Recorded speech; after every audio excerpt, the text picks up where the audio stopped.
এই দেখেন সেনাবাহিনীর আন্ডারে এখন শ্যামপুর থানা।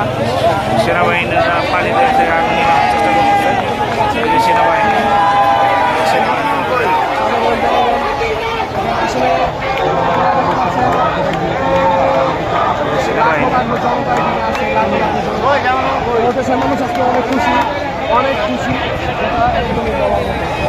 অনেক খুশি। তো আপনারা দেখতে পাচ্ছেন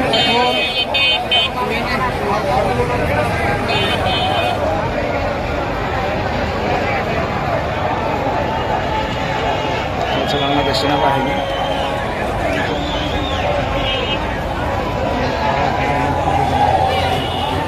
হয়তো দেশের মানুষ এটাই চাইছিল যে একজন নিরপেক্ষ একটা লোকজন দেশটার